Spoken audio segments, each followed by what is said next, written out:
ನಮಸ್ಕಾರ. ಉತ್ತರ ಕರ್ನಾಟಕ ನ್ಯೂಸ್ನ ಪ್ರೈಮ್ ಟೈಮ್ಗೆ ಸ್ವಾಗತ. ನಾನು ಹನುಮಾನ್ ದೇಶ್ಮುಖ್.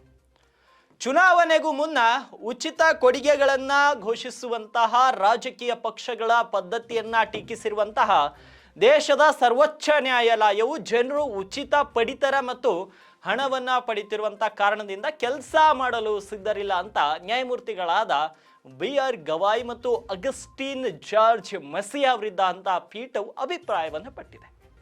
ನಗರ ಪ್ರದೇಶಗಳಲ್ಲಿ ನಿರಾಶ್ರಿತ ವ್ಯಕ್ತಿಗಳ ಆಶ್ರಯದ ಹಕ್ಕಿಗೆ ಸಂಬಂಧಿಸಿದ ವಿಷಯವನ್ನ ವಿಚಾರಣೆ ನಡೆಸುತ್ತಿದ್ದಂತಹ ನ್ಯಾಯಮೂರ್ತಿಗಳಾದ BR ಗವಾಯ್ ಮತ್ತು ಅಗಸ್ಟಿನ್ ಜಾರ್ಜ್ ಮೆಸ್ಸಿ ಅವರಿಂದ ಸುಪ್ರೀಂ ಕೋರ್ಟ್ ಪೀಠವು ಚುನಾವಣೆಗೂ ಮುನ್ನ ಉಚಿತ ಕೊಡುಗೆಗಳನ್ನು ಘೋಷಿಸುವ ಪದ್ಧತಿಯನ್ನು ತಿರಸ್ಕರಿಸಿದೆ. ಇದರೊಂದಿಗೆ ಜನರಿಗೆ ಉಚಿತ ಪಡಿತರ ಮತ್ತು ಹಣವನ್ನು ಪಡೆಯುತ್ತಿರುವುದರಿಂದ ಅವರು ಕೆಲಸ ಮಾಡಲು ಸಿದ್ಧರಿಲ್ಲ. ಮುಂದುವರೆದು ಹೇಳ್ತಾರೆ, ಇಂಥ ಲಾಭದಾಯಕ ಘೋಷಣೆಗಳಿಂದಾಗಿ ದೇಶದಲ್ಲಿ ಪರಾವಲಂಬಿಯ ವರ್ಗ ಸೃಷ್ಟಿಯಾಗುತ್ತಿದೆ. ಇತ್ತೀಚೆಗೆ ಜನರು ಕೆಲಸ ಮಾಡಲು ಸಿದ್ಧರಿಲ್ಲ. ಅದಕ್ಕೆ ಕಾರಣ ಯಾವುದೇ ಕೆಲಸ ಮಾಡದೆ ಉಚಿತ ಪಡಿತರವನ್ನು ನೀಡ್ತಾ ಇರೋದು. ಜನರ ಬಗ್ಗೆ ರಾಜಕೀಯ ಪಕ್ಷಗಳಿಗೆ ಇರುವ ಕಾಳಜಿಯನ್ನು ನಾವು ತುಂಬ ಮೆಚ್ಚುತ್ತೇವೆ. ಅದರಿಂದ ಅವರನ್ನ ಸಮಾಜದ ಮುಖ್ಯವಾಹಿನಿಯ ಭಾಗವನ್ನಾಗಿ ಮಾಡಿ ರಾಷ್ಟ್ರದ ಅಭಿವೃದ್ಧಿಗೆ ಕೊಡುಗೆ ನೀಡಲು ಅವಕಾಶ ನೀಡುವುದು ಉತ್ತಮ. ಆದರೆ ಇಂದು ಉಚಿತ ಯೋಜನೆಗಳ ಮೂಲಕ ಅವರನ್ನು ಮುಖ್ಯವಾಹಿನಿಯ ಭಾಗ ಆಗುವುದನ್ನು ತಡೆಯುತ್ತಿದ್ದೇವೆ. ದೆಹಲಿಯ ಚುನಾವಣೆಯ ಫಲಿತಾಂಶ ಪ್ರಕಟವಾದ ಕೆಲವೇ ದಿನಗಳ ಅಂತರದಲ್ಲಿ ಸರ್ವೋಚ್ಚ ನ್ಯಾಯಾಲಯದ ಅಭಿಪ್ರಾಯವು ಮಹತ್ವವನ್ನು ಪಡೆದುಕೊಂಡಿದೆ. ಕಳೆದ ವಿಧಾನಸಭಾ ಚುನಾವಣೆಯಲ್ಲಿ ಎರಡೂ ಪಕ್ಷಗಳು ಗ್ಯಾರಂಟಿ ಹೆಸರಿನಲ್ಲಿ ಉಚಿತಗಳ ಮಹಾಪೂರವೇ ಘೋಷಿಸಿದ್ವು. ಈಗ ಉದಾಹರಣೆಗೆ ಆಮ್ ಆದ್ಮಿ ಮಹಿಳೆಯರಿಗೆ ಮಹಿಳಾ ಸನ್ಮಾನ್ ಯೋಜನೆ ಅಡಿಯಲ್ಲಿ ಪ್ರತಿ ತಿಂಗಳಿಗೆ 2100 ರೂಪಾಯಿ ಉಚಿತ ವಿದ್ಯುತ್ ಬಸ್ ಪಾಸ್, ಮೆಟ್ರೋದಲ್ಲಿ 50% ಸಬ್ಸಿಡಿಯಲ್ಲಿ ಪಯಣ, ಅಥವಾ BJPಯವರು 2500 ಪ್ರತಿ ಮಹಿಳೆಗೆ, ಹೋಳಿ ಮತ್ತು ದೀಪಾವಳಿಗೆ ಉಚಿತ ಸಿಲಿಂಡರ್ ನೀಡುವುದಾಗಿ ಘೋಷಣೆಯನ್ನು ಮಾಡಿದರು. ಆದರೆ ಈ ಸಮಾಜದಲ್ಲಿ ನಾವು ಎಷ್ಟು ಉಚಿತಗಳನ್ನು ಕೊಡ್ತೇವೋ ಅಷ್ಟು ಸಮಾಜ ಹಾಳಾಗ್ತಾ ಹೋಗುತ್ತೆ. ಆದರೆ ನೈಜವಾಗಿ ಕೆಲವೊಂದು ಜನರಿಗೆ ಅದರ ಅರಿವು, ಅದರ ಅವಶ್ಯಕತೆ ಇತ್ತು, ಇಲ್ಲ ಅಂತ ನಾನು ಅಲ್ಲ ಹೇಳ್ತಾ ಇಲ್ಲ. ಆದರೆ ಸಲೀಸಾಗಿ ದುಡ್ಡು ಕೊಡೋದು ಬೇಡ ಅನ್ನೋದು ನನ್ನ ಉದ್ದೇಶ. ನನ್ನದು ಈಗ ನಾನು ಮೊದಲೇ ಹೇಳಿದ್ದೆ, ಈ ನಮ್ಮ ಶರಣರದೊಂದು ವಚನ ನೆನಪಾಗುತ್ತೆ. ಕೃತ್ಯ ಕಾಯಕವಿಲ್ಲದವರು ಭಕ್ತರಲ್ಲ, ಸತ್ಯ ಶುದ್ಧವಿಲ್ಲದದ್ದು ಕಾಯಕವಲ್ಲ, ಆಸೆವೆಂಬುದು ಭವದ ಬೀಜ, ನಿರಾಸೆ ಎಂಬುದು ನಿತ್ಯ ಮುಕ್ತಿ, ಉರಿ ಲಿಂಗ ಪೆದ್ದಗಳನ್ನ ರಚಿನಲ್ಲಿ ಸದ್ದಾರವಲ್ಲ ಕಾಣುವ ಅಂತ. ಅಂದರೆ ಅವ್ರು ಹೆಂಗೆ ಹೇಳಿದ್ರು ಅಂದರೆ, ಕೃತ್ಯ ಕಾಯಕವಿಲ್ಲದವರು ಭಕ್ತರಿಲ್ಲ, ಕೆಲಸ ಮಾಡಲ್ಲ, ನಾನು ಹೋಗಿ ದೇವ್ರ ಮುಂದೆ ಕೈ ಮುಗಿತೀನಿ ಅಂದ್ರೆ ಅವ್ನು ಯಾವ ಲೆಕ್ಕಕ್ಕೆ ಭಕ್ತನಾಗ್ತಾನೆ. ಮತ್ತೆ ಸತ್ಯ ಶುದ್ಧವಿಲ್ಲದದ್ದು ಕಾಯಕವಿಲ್ಲ.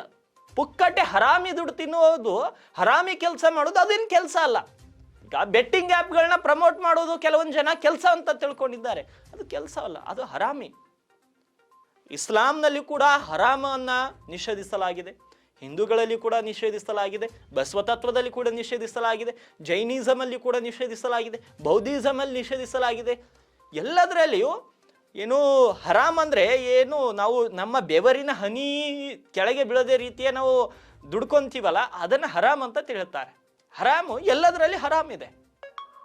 ಆದರೆ ಇವತ್ತು ದೊಡ್ಡ ದೊಡ್ಡ ಎಲ್ಲ ಸಮುದಾಯದವ್ರಿಗೆ ಹೇಳ್ತಾ ಇದ್ದೀನಿ, ಕೇವಲ ಮುಸ್ಲಿಮರು, ಕೇವಲ ಹಿಂದೂಗಳು, ಕೇವಲ ಸಿಖ್ಖರು, ಜೈನರು, ಮುಸ್ಲಿಮರು ಅಂತ ನಾನು ಇದು ಹೇಳ್ತಾ ಇಲ್ಲ.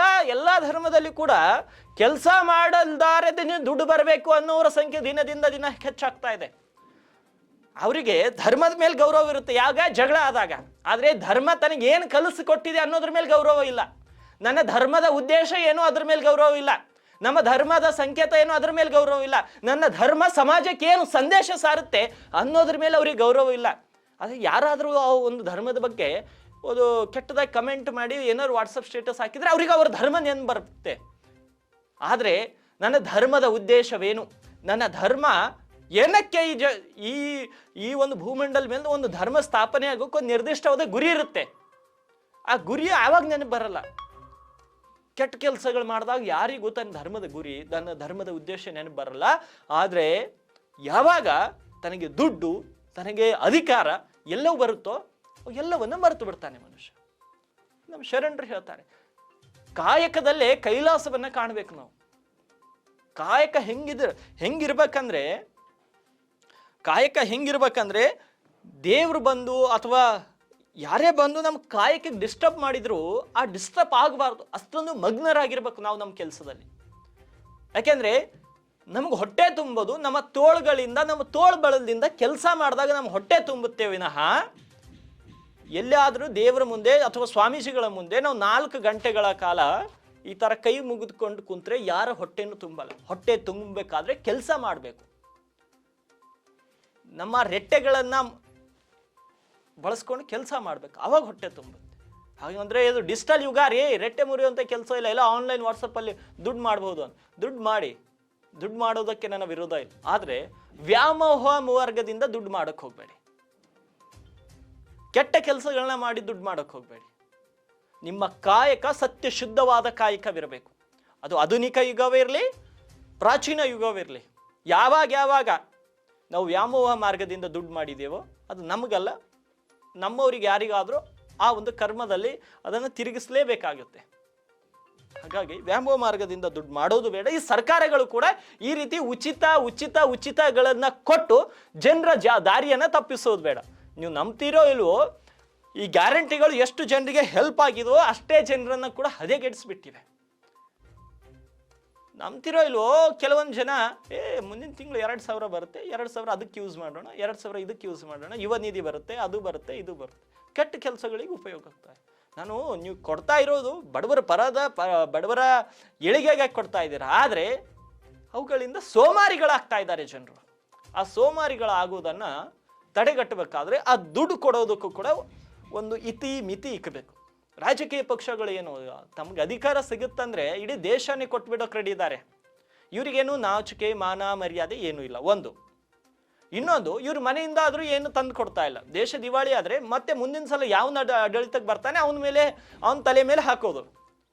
ಕಾಂಗ್ರೆಸ್ದವ್ರು ಇದ್ರೆ ಗ್ಯಾರಂಟಿಗಳನ್ನ ಕೊಟ್ಟು ನೆಕ್ಸ್ಟ್ BJP ಬಂದು ನೋಡಿ ನೀವೇನು ಕೊಡ್ತಾ ಇಲ್ಲ ಅಂತ ಇವ್ರಿಗೆ ಹಾಡೋದು. BJP ಸರ್ಕಾರ ಇದ್ದಾಗ ಅವರು ಪುಕ್ಕಟ್ಟೆ ಗ್ಯಾರಂಟಿಗಳನ್ನ ಕೊಟ್ಟು ಕಾಂಗ್ರೆಸ್ನವರಿಗೆ ಅಡಚಣೆ ಮಾಡೋದು. ಆವಾಗ ಹೇಳ್ತಾರೆ ನೋಡಿ ಕಾಂಗ್ರೆಸ್ನವ್ರು ಏನು ಕೊಡ್ತಾ ಇಲ್ಲ ಅಂತ. ಅವ್ರ ಮೇಲೆ ಇವ್ರ ಮೇಲೆ ಅವರು ಇಡೀ ದೇಶ ರಾಜ್ಯವನ್ನು ಹಳ್ಳ ಹಿಡಿಸುವಂಥ ಕೆಲಸಕ್ಕೆ ಬಂದಿದ್ದಾರೆ. ಆದರೆ ಈ ಗ್ಯಾರಂಟಿ ಅನ್ನೋ ಒಂದು ಏನು ಅಜೆಂಡಾ ಇದೆ ಅಲ್ಲ, ಇದು ನಿಲ್ಲಬೇಕು. ಯಾಕಂದರೆ ನಾನು ಎಲ್ಲ ಧರ್ಮಗುರುಗಳಲ್ಲಿ ಒಂದು ಮನವಿ ಮಾಡ್ತೀನಿ, ನಿಮ್ಮ ಧರ್ಮಗಳಲ್ಲಿ ಕೂಡ ಏನಿದೆ ಅದನ್ನೇ ಉಪದೇಶ ಮಾಡಿ. ಬಸವ ತತ್ವದಲ್ಲಿ ನನಗೆ ತಿಳಿದ ಪ್ರಕಾರ ಬಸವ ತತ್ವದಲ್ಲಿ ಕಾಯಕಕ್ಕೆ ತುಂಬ ಬೆಲೆ ಇದೆ. ಕಷ್ಟಪಟ್ಟು ದುಡಿಬೇಕು, ಶುದ್ಧವಾದ ಕಾಯಕ ಮಾಡಬೇಕು. ಅದಕ್ಕೆ ಕೂಡಲ ಸಂಗಮ ನೆಚ್ಚುತ್ತಾನೆ ಅಂತ ಬಸವಣ್ಣವ್ರು ಹೇಳಿದರು. ಅದು ನನಗೆ ತಿಳಿದದ್ದು. ಮುಸ್ಲಿಮರಲ್ಲಿ ಕೂಡ ನಾನು ಓದಿದ್ದ ಪ್ರಕಾರ ನಾನು ಸಂಪೂರ್ಣವಾಗಿ ಕುರಾನ್ ಓದಿಲ್ಲ, ಆದರೆ ಓದಿಲ್ಲ ಅಂತ ನನಗೆ ಹೇಳುವಷ್ಟು ಕೂಡ ಯೋಗ್ಯತೆ ಯಾರಿಗಿಲ್ಲ. ಯಾಕಂದರೆ ನಾನು ಅಷ್ಟರ ಮಟ್ಟಿಗೆ ತಿಳಿದುಕೊಂಡಿದ್ದೀನಿ, ಅಷ್ಟರ ಮಟ್ಟಿಗೆ ಓದಿದ್ದೀನಿ. ಸಂಪೂರ್ಣವಾಗಿ ನಾನು ಕಂಠಪಟ್ಟ ಮಾಡಲಿಕ್ಕಾಗಿಲ್ಲ, ಆದರೆ ಓದಿದ್ದೀನಿ. ಮತ್ತು ಭಗವದ್ಗೀತೆ 4 ಸಲ ಓದಿದ್ದೀನಿ. ಎಲ್ಲದರಲ್ಲಿ ಒಂದೇ ಇದೆ, ವ್ಯಾಮೋಹ ಮಾರ್ಗದಿಂದ ಮಾಡಿದ ದುಡ್ಡು ಅದು ಪಾಷಾಣಕ್ಕೆ ಸಮ, ಅದು ವಿಷಕ್ಕೆ ಸಮ. ಹರಾಮಿ ದುಡ್ಡು ಅದು ಹರಾಮಿ ಕೆಲಸಗಳಿಗೆ ಹೋಗುತ್ತೆ. ನಾನು ಓದಿರುವಂಥ ಎಲ್ಲ ಧರ್ಮ ಗ್ರಂಥಗಳ ಆಧಾರವನ್ನು ಇಟ್ಟುಕೊಂಡು ನಾನು ಹೇಳ್ತಾ ಇದ್ದೀನಿ. ಅದಕ್ಕೆ ವ್ಯಾಮೋಹ ಮಾರ್ಗದ ದುಡ್ಡು ಶಾಶ್ವತ ಅಲ್ಲ. ವ್ಯಾಮೋಹ ಮಾರ್ಗದಿಂದ ನೀಡುವಂಥ ದುಡ್ಡು ಜನರಿಗೆ ನೀವು 2,000 3,000 ಕೊಡ್ತಾ ಇರೋದು ಕೂಡ ಶಾಶ್ವತ ಅಲ್ಲ.